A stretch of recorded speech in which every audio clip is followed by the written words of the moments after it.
Hello, Daniela Méndez from Bolivia. Hey Marco, nice to be here.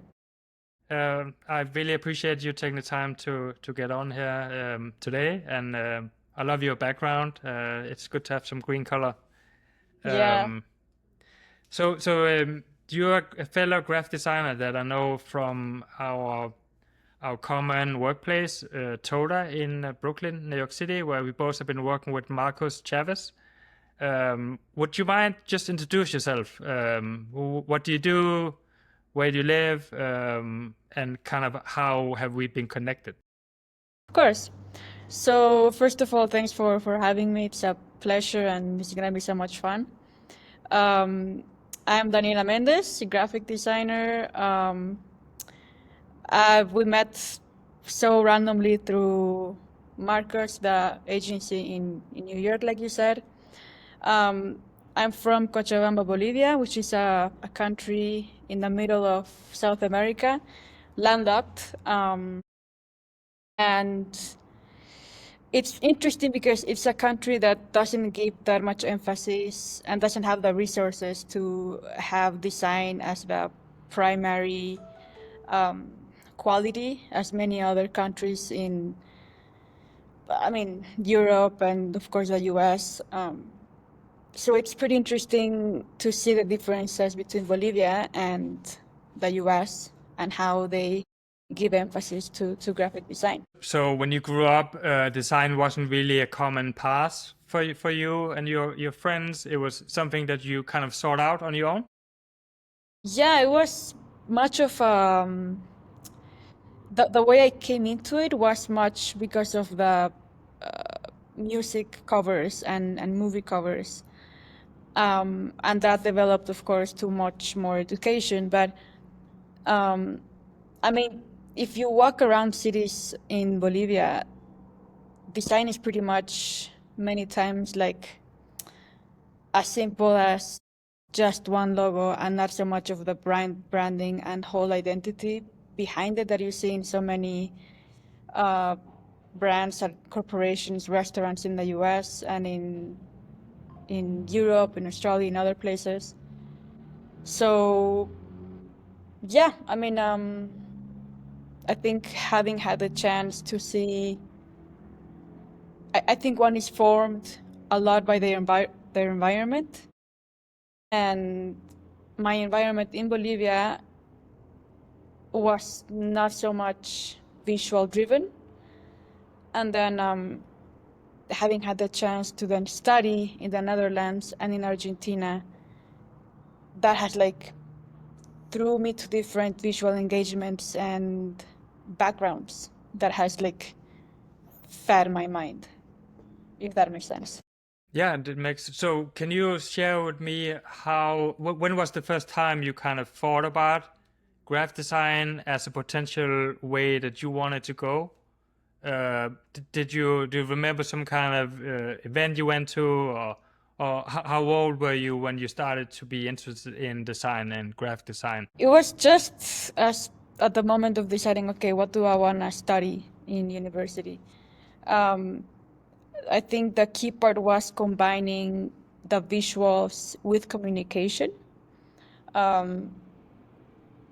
and human behavior. I think those three parts came together and were like, this would be a great option to pursue. And then that led to giving more importance to the business side, marketing, economics side of the design field. Because yes, I mean the visual side and how people see the visual world is one side, how layouts work, how typography makes something more interesting, but then also like why does that choice make a difference over that other uh, choice? So those two combined, I think, makes the juicy part Yeah. Okay. of design. So did you start at a school in Bolivia? I started no, so I always wanted to see the world. So what I did was After high school, I got a scholarship in the Netherlands for graphic design in a school called Royal Academy of the Arts in The Hague, which was super conceptual, super idea-driven. From that 1 year, I finished my studies in Argentina. So you studied graphic design in Argentina? I Or started in the Netherlands, okay, which gave me like a super different view of graphic design than what I did in Argentina. So again, 1 year in the Netherlands and 3 in Argentina. And the difference was that in the Netherlands, they gave more emphasis to the concept and the idea behind it rather than the tools. okay, yeah, In Argentina, it was much more traditional, if you can say, much more structured in a way. Both were pretty useful, but I think having the freedom of thinking of like different ways of thinking in the Netherlands gave me that differentiation part for Argentina. For example, there were some projects that I printed more in textile rather than just paper to give more emphasis to the idea of the idea behind the project. okay. So yeah, I think always like thinking outside the box. Having the chance of being in these two countries gave me the chance of thinking, okay, how else can I do this? Got it. Yeah. So, where did you study in Argentina? Was that a design school for many different design styles, or only graphic design? Do you mean like what was the bachelor's on? So where did you study in Argentina? Was it a design school only for graphic design, or also for textile and industrial design and different other It types of was design? so the university gives every from psychology to Okay. math, it is known for more design. It's called Universidad de Palermo. And yeah, but their main strength was for design. Yeah, I mean the teachers were.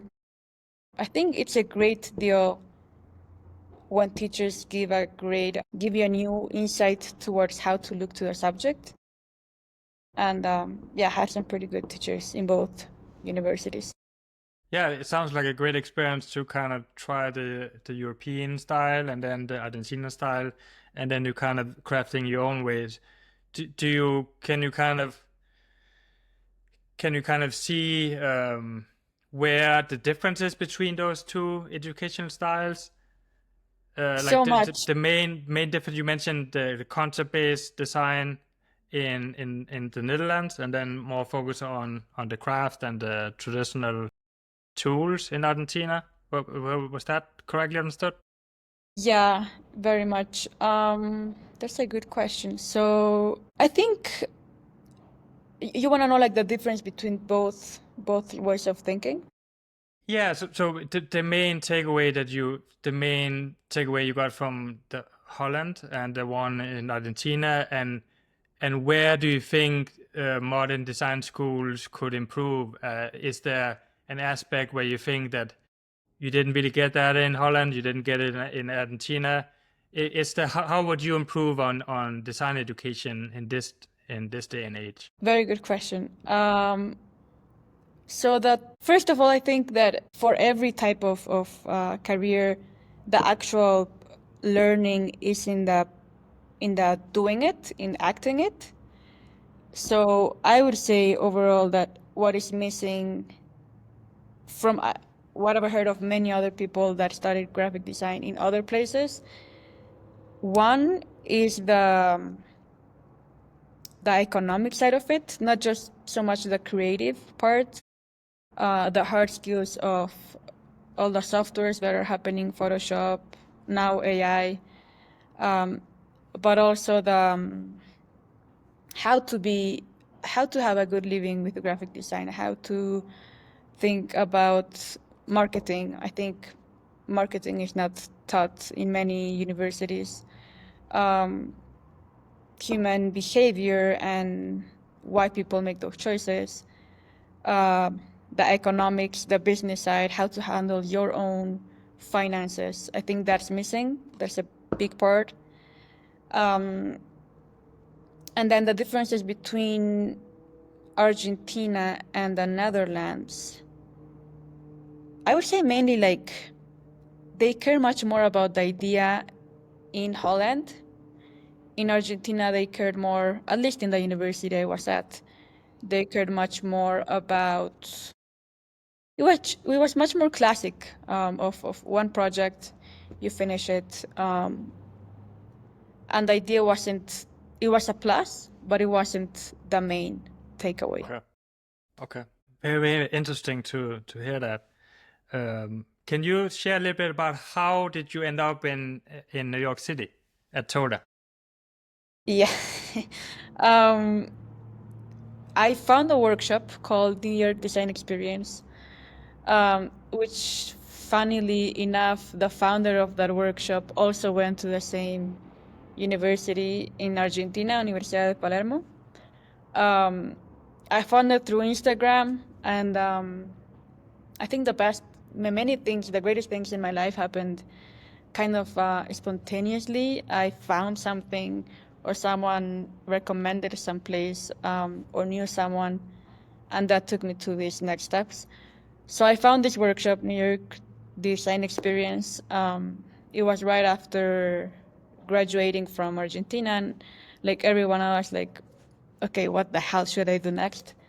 It was a 2-week program on branding.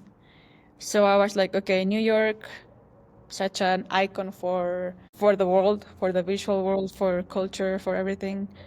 So I went, and there I met Marcos, who was one of the teachers.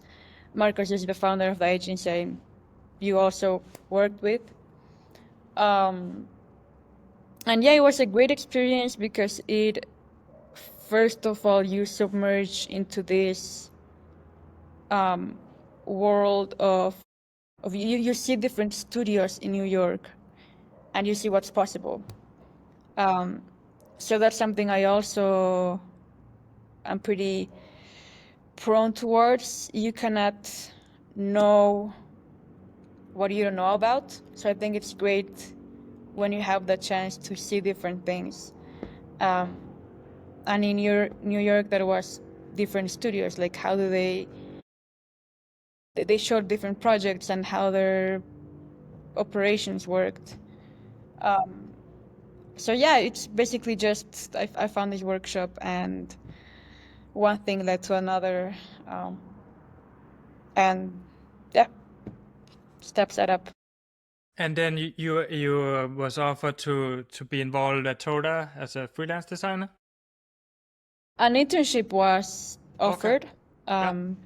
I was super excited, of course. You know that little fire you feel inside you whenever you feel like something is meant for you. So I applied to the internship. Everyone in the program was able to apply.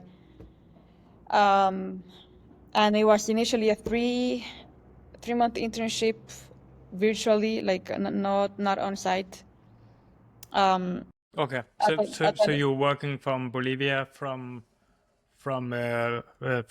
Zoom and on the computer? Was that how it started? Yeah. All virtually. And that is also something that basically all of my work has been like this, Zoom, not so much in office. But yeah, so the internship was 3 months. I was so happy when I got it. I was like so happy. Then and then I was like, hey, I wrote this email, and I was like, I would love to stay. I think it's always about thinking how you can add value to wherever you're at. I remember once, I don't know who told me this, but it was something about if you're not making a difference wherever you're at, then why are you even there? It might sound a bit extremist, but I don't think, like, if you're part of a team, I think some type of value has to be added. And I really felt like I could add value to more long term to Marcos and the agency. So yeah, again, I was super nervous about it, but I got the opportunity of working freelance, and that's been happening for the past 2 years and a half almost. Nice. So you've Yeah. been working basically with Marcos and TODA for the last 2.5 years? Yep, Yeah. pretty much. And like learning so much from it, I think self-awareness is a big part. Being open as well to being confident, but at the same time, knowing that you can always do something different to make that to keep scaling up on your Yeah. career growth. Yeah. And so what kind of projects do you work on for TODA?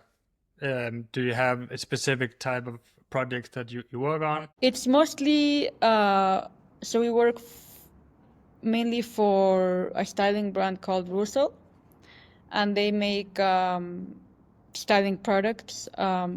So a bunch of e-commerce assets, packaging assets, basically like for the marketing team and the creative assets for that styling brand. So as well, it's a bit of a bunch of learning as you go as well. I think communication is a big part of over communication rather than under communication, especially in the virtual atmosphere of emails and calls. But yes, it's basically for the styling world and the marketing team. So I'm assuming it was an advantage for you that you were able to meet in person in New York for 2 weeks. So I'm assuming that made it easier to do the Zoom and the remote collaboration once you've already met in person. Yeah, for Yeah. sure. I mean, it's always good to have a feeling. You get a sense of it's like a warmer feeling once you've already met in person. Even though it was not that much, 2 weeks, but it does help. I don't know. I think we humans we need this social factor on it. It always like just it makes an invisible part of the interaction much easier. It's like when you're texting something and the other person might read it in another tone, and when you send an audio, for example, the tone is just different. So yeah, this new atmosphere since the pandemic of working virtually has been a blessing, and also what I miss is I'd say like feeling people around, because of course the computer is such a huge part, but you don't get the feeling of I'm working alongside the other person in the office, which is why I like calls and Loom videos and just one-on-one talks. Yeah. And you're doing something that I think is so cool that I would love to do something at some point when I can. But I know that you've been traveling in Mexico, and then you've been moving to different cities, and then you've been working from co-working spaces in Mexico. Yes, which is such a great. I would recommend so much to travel around. So ever since, almost like since I began with TODA, with the agency, again, this desire of knowing the world. I traveled to Brazil for 3 months, then Costa Rica, um, Nicaragua, the US, Europe. And it's this equilibrium between you're in the work set headspace, but you also want to enjoy the city, right? Because you're in. I mean, you don't want to waste, quote unquote, that you're there. So on one end, it's just the fact of being physically in another space that changes things, and that like makes your mind open, I think.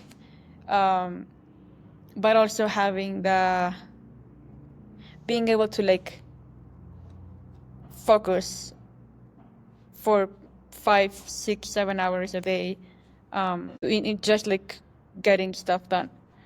And there's so many people who do it. I mean, I met so many digital nomads who've been traveling, and there's like a community sense that happens,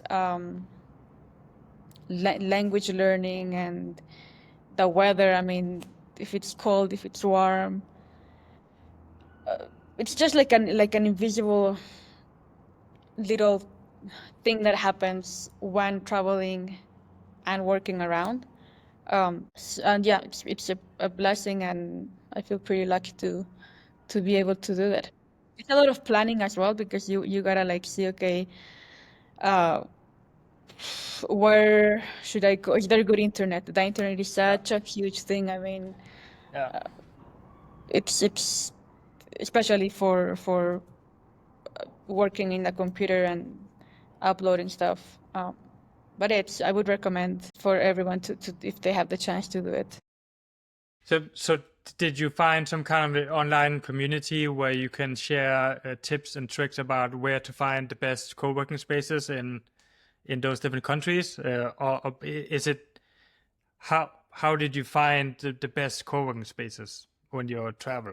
It's again this spontaneous thing. One thing takes to another. I met a group of people, and then that group of people knew other group of people, and then they put you in groups, WhatsApp groups, Facebook groups, and then you're just part of like a hub, and you're just asking around. I think it's yeah, like finding your way, researching your way around it. For example, for Mexico, that my roommate, she's a friend I made in Brazil. So it's these things that like a chain of events that just I guess the thing is how to take, I don't want to say advantage, because that sounds like just to giving space to things that can happen spontaneously. Nice. And one thing that I really admire that I would love to be able to do is to speak Spanish. I don't speak really any Spanish, but you do. So, and I think it's really a huge advantage for you being a graphic designer, working with US clients and being able to speak Spanish, which is like, I think it's becoming the biggest language almost in the US now. So how do you use that advantage? And do you see, like, do you have a perspective being from Bolivia, being Spanish speaking? Uh, do you have any thoughts about how to use Spanish in your work as a designer? It's interesting because I didn't think of it as distinctive until you brought it up a couple of weeks ago when we were talking. So it's great when you get the chance to see these spots that you might not think about being, of course, like perks. So again, my thoughts on how Spanish is, I think, of course, it gives this, I mean, very specifically for I've been asked to do job to like translate stuff from English to Spanish. That's more like on the more nugget part. I guess it comes more about more than speaking Spanish. I think it's the fact of having lived in these two worlds, let's say, Bolivian background based versus I lived, my sister was living in the US, and I got the chance to be with her for 1, 2 months. So having those two, again, perspectives of, okay, this is how things happen here versus back home. Same when I was living in the Netherlands. Okay, this is how things happen here versus in a Latin American country. So I think it comes more in that sense of having that mind that separates in two, you can say, and more towards the language. I guess it comes in the sense that it's always such a great thing to speak different languages. It's like when you're like in a room and it's just a plus. It's the fact of being able to understand other language. Yeah. And do you see a main difference, if you should point out one main difference between Bolivia and the US in terms of design? Are you able to kind of point to one thing that is very different? Man, so many things. I would say, I was saying this the other day to a friend. I would say design is more of a privilege, I think, because I mean, being honest, it's not a necessity. Graphic design, it's more of a luxury, because it costs money. If you think of great agencies, Pentagram, great brands, Gucci, and like these luxury brands that pay for their branding, for their identity. That happens because really it's a luxury. And I would say in Bolivia, it's not so much, it's more of a luxury here. And I would say that in the US, it's more common to take it as a standard. Here, not so much. Not yet. Hopefully more so soon. So then I want to ask you an important question. So you also do your own freelance projects and you have a vision for where you want to go in design. What is the dream project for you that you would like to take on? And what do you look forward to in your design career? I would love to get the chance to combine a social project with design. I think maybe that's something that design is also lacking. Graphic design, in the more mainstream part, I would think that having a social impact with a bigger purpose rather than just the commercial impact. I still don't know the form of how that would look, but I would love to take on social projects. I'm thinking of this conference called What Design Can Do. I don't know if you're familiar with that. I've had the chance to go in Amsterdam to that conference, and they speak about not so much, I think, about graphic design, but like in general design, how that can impact the life of other people, environment-wise. I think they were also talking about food. So yeah, a dream project would be social driven for sure. Okay, so some kind of social cause Yeah, where design is being used. Okay, exactly. nice. Yeah. Yeah. And then we cannot forget to talk briefly about AI. What is your thoughts about AI? Are you scared? Are you excited? Where are you in terms of AI and graphic design? It's advancing for sure. I mean, you cannot deny that it's taking daily things we used to do, and it's able to do it in minutes and seconds. So I think it's a matter of learning about them. It's a matter of being aware of I mean, I think people will be replaced. The people that will be replaced are the ones who cannot or are not aware of what is out there for AI.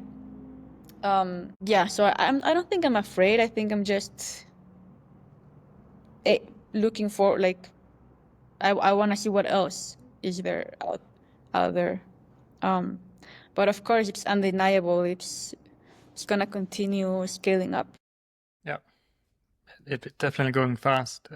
Yeah. So now we are approaching our last few minutes. Is there anything that you want to mention? Anything we haven't spoken about? I guess just reminding people to be curious, and I think curiosity is the door for so many things in every subject. I think sometimes if you're afraid of a subject, you should